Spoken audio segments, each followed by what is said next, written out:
Hey guys, Kitaska here, and I'm back with chapter 3 of Heisting the Heroes gala from MVickery. I hope I got the name right. So let's hop right into it. Chapter 3 Server-side Union. Summary: the lead up to the heist.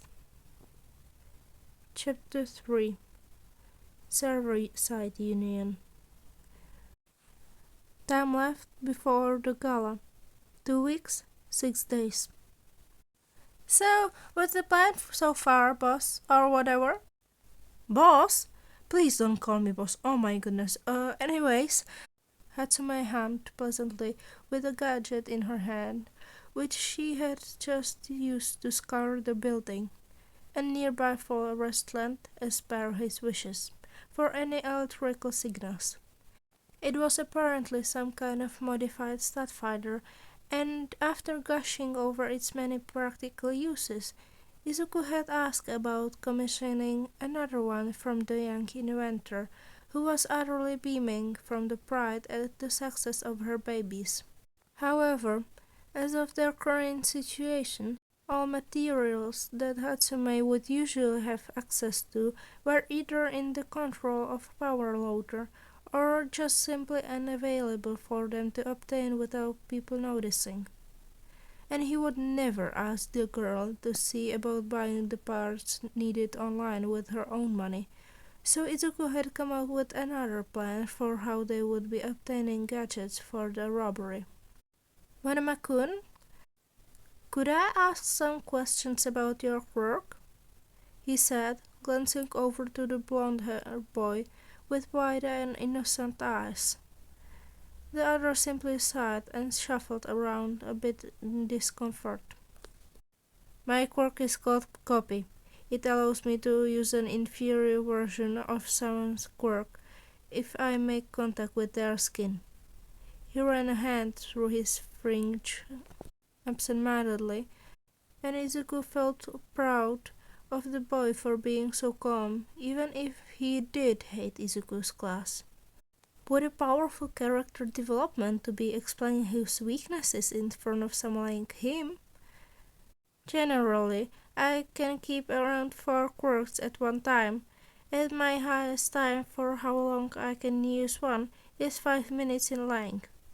I can only use one quirk at a time, and while I can store a quirk without needing constant contact with the person whose quirk I'm using, I cannot pause while I'm using it unless it's to switch to another quirk. The moment I start using one, my times begin to go out.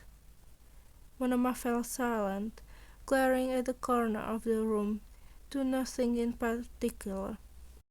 But Izuku couldn't help but straighten up from his position on the couch and lean forwards towards the other in excitement.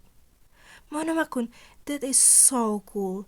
Do you know if it's skin-to-skin contact specifically, or if you just need a strand of hair to use someone's quirk and replenish your reserves?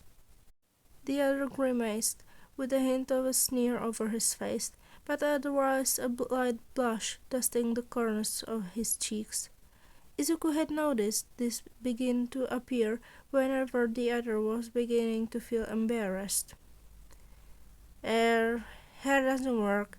I found some dead skin too when I was a kid, and although it was gross, I couldn't activate my quirk from it. I'm guessing I have to be around someone at all times if I'm to last for any longer than 5 minutes, or I'm totally quirkless. Izuku ignored the inflection on quirkless, swallowing down a short flinch from the hate put into the word. Moving back to the reality, as Shinso sent a lazy eyebrow his way to see if Izuku had anything else to say. He grabbed a pen and pulled over a notebook of 1B, which had Monoma's page within it, most of which the other had already said being in there, but for this next question of his, he absolutely wished that the other could do. So, does it specifically have to be actual skin though?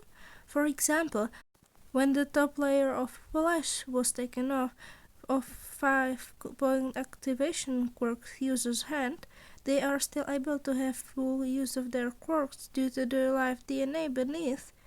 Sorry, I don't want to go on a tangent here, so stop me if you need to. But would a blood taken from somebody else work as an activation method? Monoma looked a combination of slightly flabbergasted and thoughtful, and Izuku didn't blame him.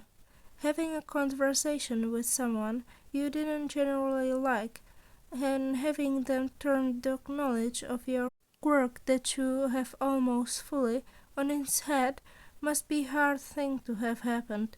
But in this case it was imperative that they have the fullest scope of range on all of their collective quirks for this case and for their futures as heroes.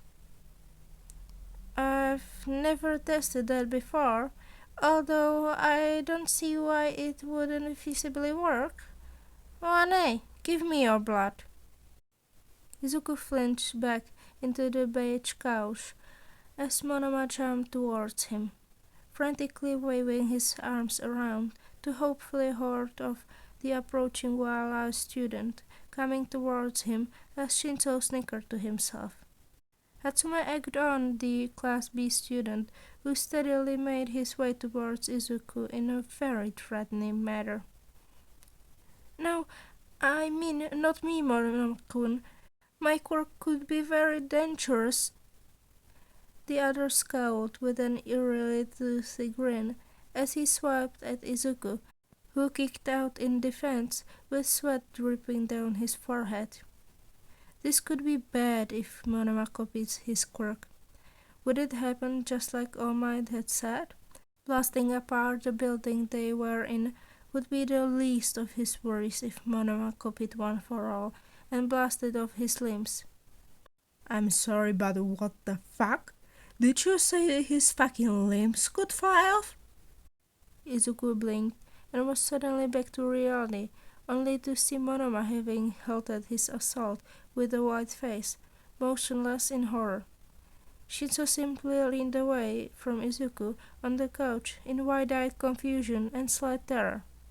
Even Hatsume was staring at him now with a questioning quirk of her lips, somehow having been distracted from her typing on his laptop to secure their documents in a way that didn't need to include that awful fanfic he'd written down. My limbs could have blown off?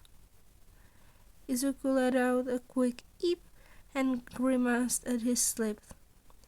He hadn't actually said one for aloud, hadn't he? Nobody had seemingly noticed his slip, but if someone decided to take a gander at his quirk files and just remember the name of the Scourge of Camino, he could have been thrust into deep trouble. Shinzo let out a heavy sigh, which particularly oozed with sensation. He was far too tired for this situation, and sat back down on the couch with a palm covering his face. Monoma finally had broken out of his daze and pointed an accusing shaky finger to Izuku's chest as the blonde puffed up in anger. You idiot! You're just trying to not let me, a member of 1B, borrow your quirk for a bit. There is no possible way that something that drastic would happen. I swear I'm not lying. I can barely use it about 5% without my bones breaking, and I'm not lying. And I promise you, please just ask anyone. Monoma somehow turned even paler shade of white than he'd been before, and stood with his feet rooted to the ground, while Hatsume snickered quietly to herself and set aside the laptop she'd been previously tinkering with. So the bone breaking was... How did you even get a quirk like that? By somehow impressing your childhood hero enough to be offered the one transferable quirk in the world that is powerful enough to have been passed down through 8 generations before him, and then ingesting a hair and coughing until he nearly lost a lung to match his mentors, Izuku thought shyly, before snapping back to reality. Bizarre luck? Izuku said with a straight face, attempting not to think back to Dagobah Beach and the cleaning up he'd had to face daily. I was only able to use it without the whole losing limbs thing after I gained a ton of muscle mass. If it weren't for that, I'd probably just be a smear on the ground, to be honest. The cabin stared at him in uncomfortable silence as he shuffled about in his seat. You... Can we please get back to the topic? Monoma sat back down, still slightly pale from his close encounter with death via exploding appendages, and Hatsume grinned with a large stretch. You can borrow some of my blood if you want, Blondie. The group of four huddled together over the clearest bench in front of them, where Hatsume, not too gently, ripped a scab of her forearm and slowly gathered enough blood for Monoma to touch onto a small, clean plate of sample glass Izuku had produced. All four of them watched in trepidation as Monoma reached out to the sample, the other cringing at the sight of blood, which was an interesting reaction, and he blinked a couple of times in quick succession, remaining silent even as the group leaned in closer to see what was happening. It's... The three of them leaned in even closer to Monoma, with questioning gazes as they waited in anticipation. It's a mutation quirk. I can't use it. And Izuku blushed, his face going red as he covered his features with an elbow. I should have realized that. Oh my goodness, I'm so sorry we made you start bleeding for no reason, Hatsume. I'm so sorry. No, just wait for a second. Monoma cut his apologies off and concentrated hard on something, before suddenly a tight-lipped smile came to his face. I can use it, but it's still there. I can copy from blood. Izuku pumped a fist into the air with excitement over the discovery, and even Shinzo looked happy for Monoma, who was inspecting the slightly bloodied finger with the untrained exhilaration of finding out a new aspect to your power.